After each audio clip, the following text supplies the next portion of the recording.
coming up to the Buffalo area, or you're starting to think about, should I rent or should I buy? These are the things we're going to be talking about today, really kind of comparing what's going on in the market right now, what you can expect versus the rates of rentals versus the rates of a 3-bedroom home that you can purchase and call your own.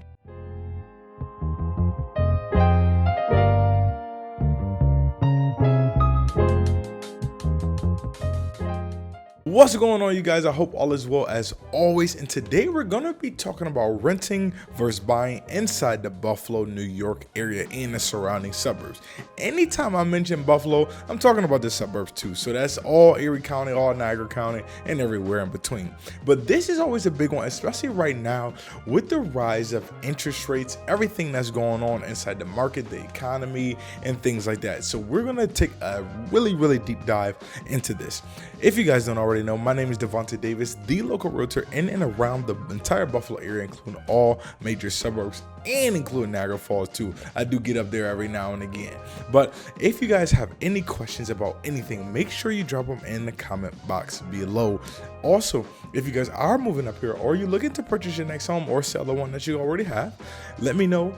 Shoot me with a call, email, text. You guys know a licensed realtor here. Love to be of service when it comes to real estate. And on this channel, we cover every single thing Buffalo, real estate related, and everything eating, sleeping, walking, drinking, does not matter. But let's get into this right now because I don't want this video to be super long, but we're going to jam pack a lot of information inside this one. I get this question so many times. What should I do? Should I rent? Should I buy? It's really situational when it comes to renting or buying, and then what's really best for you and your family. There's really 3 different scenarios you can always find yourself into. Either A, you need to rent for the entire year, so you come up here and just rent for the entire year and then go look for a house. Some people, especially if they're relocating here, would just say, hey, we looking to buy right away, but we know we want to be there for the process. They may not want the virtual tours. They may not want the, walking through and then getting it sent over to them. That's the second option. So coming up, renting for a short-term rental, and then as we're in that short-term rental, we're getting after it every single week. And then the third, hey, I'm ready to buy. I'm cool with the virtual buying sight unseen. I'm very used to this process, and this is the thing that I want to do. I have plenty of clients who've done all 3. So those are really the 3 scenarios that a lot of people find themselves in. Depending on how you feel comfortable with you and your family will always be the best decision for you. Now, when it comes to affordability and housing, people know Buffalo is very affordable, even with a couple of factors that really start to weigh in on your decision. The first one is going to be obviously your financing. Are you prepared to be able to find a house? Now, when it comes to Buffalo prices, in July 2022, we just hit an average of $247,000. It's about up 12 or so thousand from a couple months ago when we did this last video. Now, compared to the national average, which is $403,000, we're still $150,000 less than the national average. That is huge when it comes to affordability. Now, let's take this and compare this to a rental per se. You're going to find a 3-bedroom house. It doesn't matter where you are, right? Let's take that as our avatar right now. A 3-bedroom house at that 250 mark, let's call it $6,000 in taxes with about 5% as your down payment. Remember, when it comes to your finances, the 20% down is a myth. Like, you don't need 20% down. That's such a myth. And don't let that confuse you. If you have a good chunk of money in the bank, $10, $20, $30,000, and you're looking at that $50,000 house, you're good. Think about that. 10% of 250 is only 25 G's. So if you put in 5% down, you're looking at around, with closing costs, around 8 to about 10, 12, somewhere around there. Either way it goes. If you're looking at a 3-bedroom home here with those taxes, with that percentage down, you're probably looking at about $2,000, maybe $2,100 per month. A 3-bedroom right now in Buffalo, they're going crazy. You're talking about $2,300, $2,200. If you're downtown in the Marion building, they have some, no exaggeration, 3 bedrooms going for $3,500 right now a month. 3 bedrooms are crazy right now, and depending on where you are, it is situational. If you're inside the city, of course it's going to be a little bit cheaper than your suburban areas, but if you're talking about an apartment complex or anything like that, please, you're up there. A minimum 3 bedroom I've been seeing in these last 3 months is probably 18 to about 1900 bucks. And then on top of that, to put the ice cream on the cake, think about that. Buffalo is behind.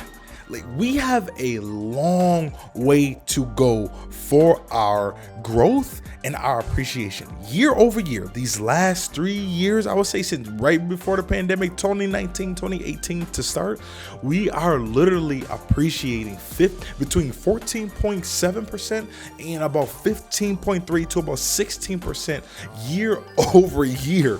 That's on every $100,000, that's $16,000 you are appreciating every single year over year.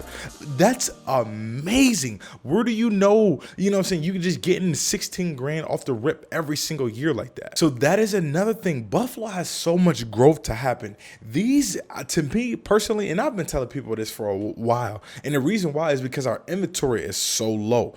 We are not facing a crash per se.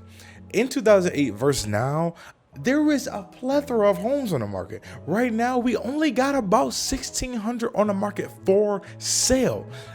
That means in about a month and a half, if no more houses go on the market, we're kaput. We don't have any more. Right now, people are only renting because they feel that housing prices have risen so much. But when you compare the two, if you think about a 3 bedroom, don't even get me started with a single family. Compared to what you could own a home for $2,000, and you about to go pay and still have to pay your own separate utilities and everything, it balances out that it's still way more affordable to purchase than to rent for these next 2-3 years. Take out a year, maybe 2 max, but after that, really start to buckle down, get your savings together, and start to be able to afford a home, because you can do it. It's very, very possible. Even with the interest rates just hiking up 3%. Now, I know that's a lot because that does knock down quite a few buyers.